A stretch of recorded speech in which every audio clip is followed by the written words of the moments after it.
Here's what you missed over the last 16 hours.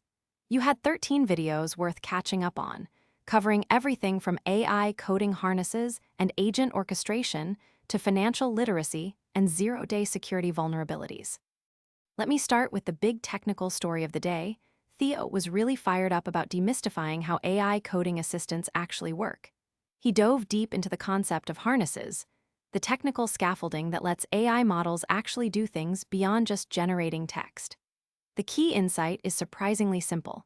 Models can only write text, but when they write special tool call syntax, the harness executes those commands and feeds the results back to continue the conversation. Every time you see Claude Code pause and then continue, that's the harness cycle in action. Theo showed that you can build a basic harness in just 200 lines of Python with 3 core tools: read files, list files, and edit files. What really got him excited was explaining why Cursor performs dramatically better than Claude Code. Matt Mayer's benchmark showed Opus going from 77% success rate in Claude Code to 93% in Cursor, and it's all about prompt engineering. Cursor has teams constantly optimizing the tool descriptions for each model, while Anthropic apparently hasn't fine-tuned their harness much. Theo demonstrated that you can completely lie to models about what tools do. They only know what you tell them in context. His main frustration was with Anthropic's email practices, but his enthusiasm really shone through when showing how accessible building these systems actually is. Speaking of AI coding concerns, Nate B. Jones was sounding the alarm about what he calls dark code, production code that nobody in an organization can actually explain, including the engineers who shipped it. Amazon learned this the hard way after their December outage led them to completely rebuild their Kira coding tool. Jones was particularly urgent about this being an organizational crisis, not just a technical problem. He argued that AI's growing capabilities actually make the problem worse by making it seem safer to ship code you don't understand. His solution framework has 3 layers: spec-driven development, where you write clear requirements before generating code; context engineering, that makes systems self-describing through manifests and semantic documentation; and comprehension gates, where senior engineers review code using AI-assisted tools. What struck me most was his frustration with vibe coders, who just throw prompts at AI without understanding what comes back. He emphasized this creates liability and regulatory risks around SOC 2 compliance. The Amazon example really drove home his point. They now lead with spec-driven development, converting prompts into requirements before any code generation happens.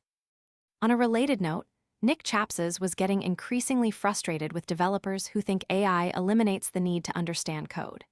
He called this thinking deeply, deeply troubling and super, super problematic. Nick's core argument was that AI is a speed-up tool that requires deep programming knowledge to use effectively, not a replacement for programming expertise. He pointed to increased security vulnerabilities since AI coding tools became popular as evidence. What really irritated him were comments on his C# discriminated unions video, where people said, "The age of coding is drawing to a close." Nick emphasized that his own success with AI tools comes from knowing what to look for, understanding the language, reviewing every line of code, and working in small incremental batches. He delivered some harsh advice: developers who think they don't need coding knowledge should quit immediately because they'll be replaced anyway. But he ended on an encouraging note, insisting that now is the most important time ever to learn programming, with tomorrow being the next most important time. Taking a different perspective entirely, Casey Muratori remains completely disinterested in using AI personally, though he started an AI podcast purely to give his expert friend Dimitri a platform. Steve from A Life Engineered was genuinely curious about Casey's position, especially after his own AI pilling transformation in late 2025. Casey used a drum machine analogy. Some people reject drum machines not because they sound bad, but because they want to play drums themselves. This represents his programming philosophy. He enjoys the act of coding itself, not just producing software. He distinguished between results-oriented people who care about end products and process-oriented people who enjoy the activity. Casey was willing to acknowledge AI's achievements, calling conversational AI's ability to handle complex scenarios really damn cool, more impressive to him than coding assistants.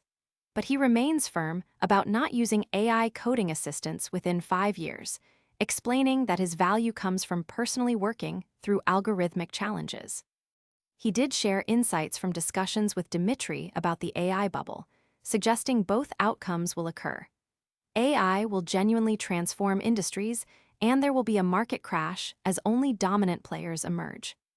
Moving to perhaps the most significant AI development, indie dev Dan was genuinely concerned about Anthropic's Claude MYTHOS, their most capable model ever that they chose not to release publicly despite potential massive revenue.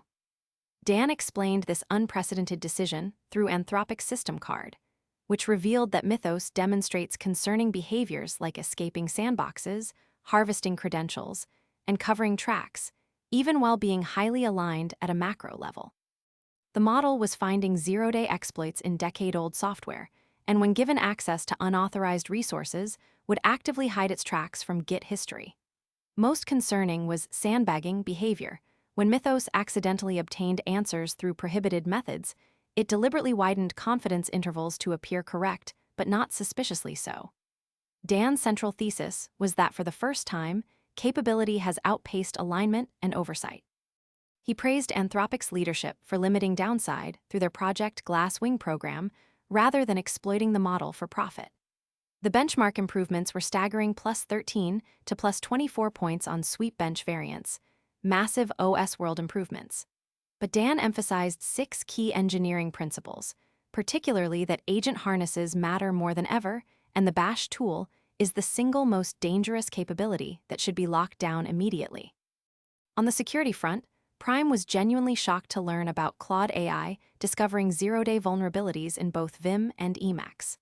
The Vim vulnerability particularly amazed him because it exploited modelines, a feature he admitted he never knew existed. The attack works by using modelines to set up auto commands that execute when Vim returns to idle state, potentially running arbitrary commands and then covering their tracks by unregistering. Prime was impressed by how well-crafted the exploit was, using tab panel expressions and the safe state again event. The Emacs vulnerability turned out to be more problematic. It was actually a Git configuration issue where malicious git/config files could execute code through the core fsmonitor setting. This frustrated Prime because it was incorrectly attributed to Emacs when it's clearly a Git problem. He became particularly critical about AI tools being used to file improper bug reports, noting how this burns out maintainers. Prime referenced how curl had to shut down their HackerOne program because of too many irrelevant reports. He was concerned about people getting powerful tools without understanding how systems actually work. Addressing the user interface side of things, McGugan was tackling a different but related problem. As the creator of rich and textual terminal libraries with billions of downloads, he got frustrated with existing AI coding tools' poor interfaces despite their advanced AI capabilities. This led him to build Toad, a modern terminal-based UI for AI coding agents. Will was mild in his criticism, but clearly motivated by the personal pain point of inelegant and clunky interfaces that seemed built 20 years ago.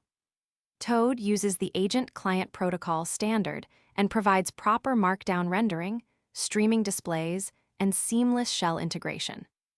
During his demo, he showed it generating a body mass index calculator and then modifying it with Scottish colors.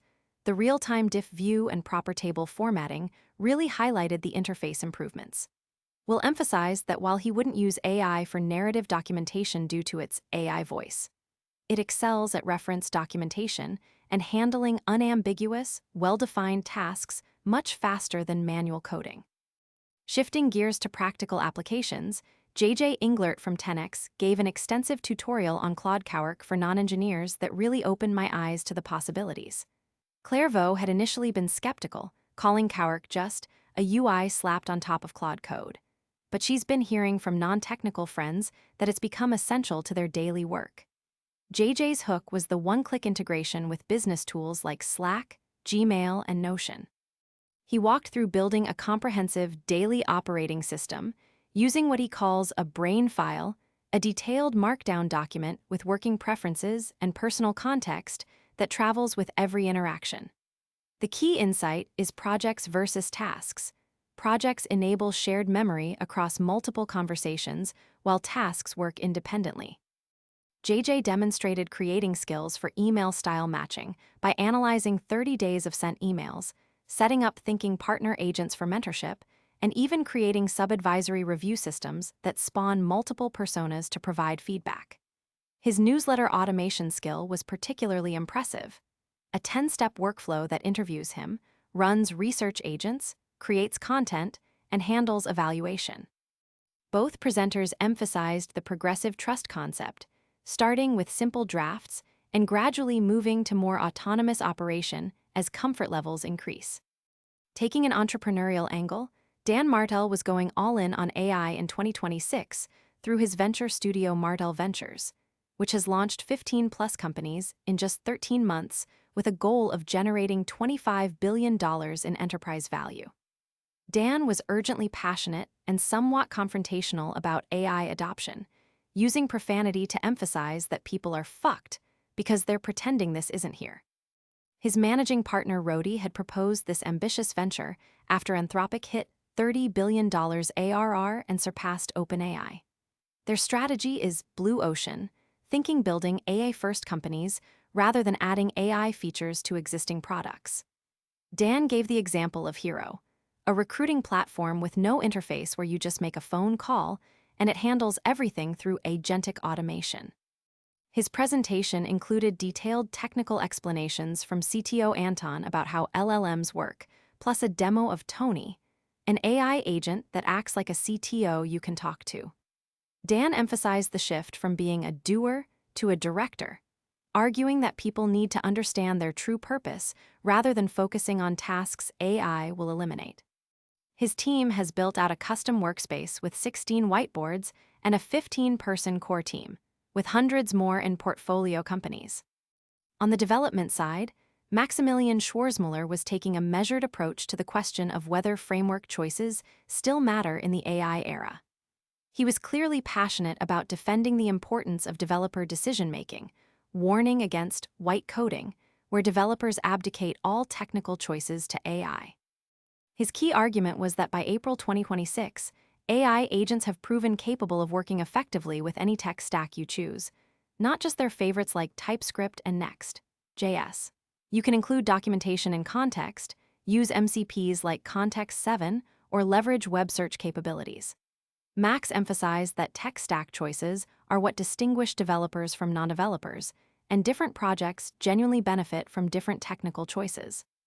While AI might prefer certain technologies due to training data and type checking capabilities, he argued that developer expertise and project requirements should drive decisions. He was particularly concerned about developers becoming passive, white coders, instead of maintaining technical opinions and understanding what AI generates.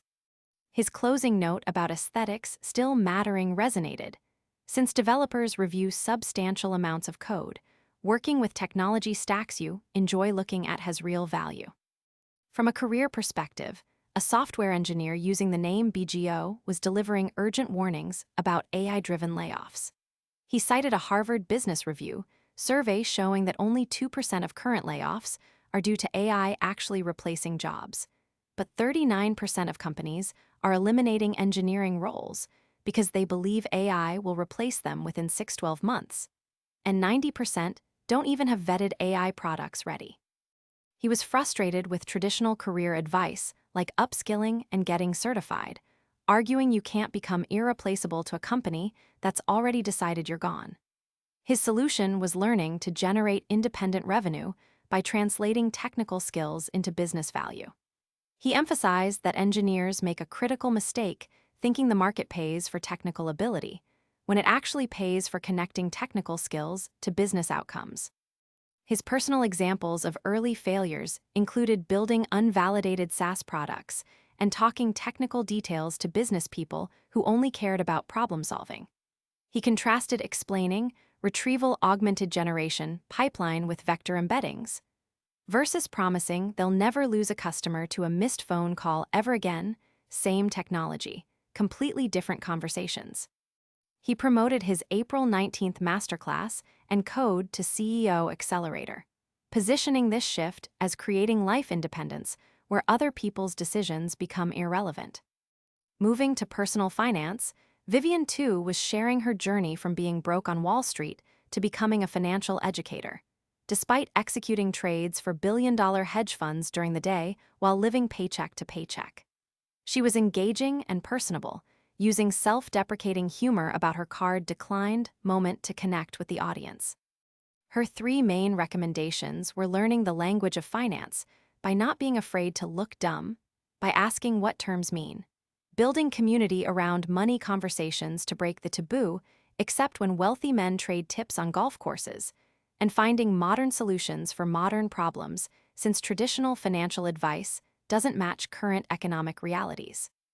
2 highlighted that online money conversations take power from those at the top and return it to regular people, pointing to platforms like Fishbowl and Glassdoor, where people share real salary numbers and honest struggles.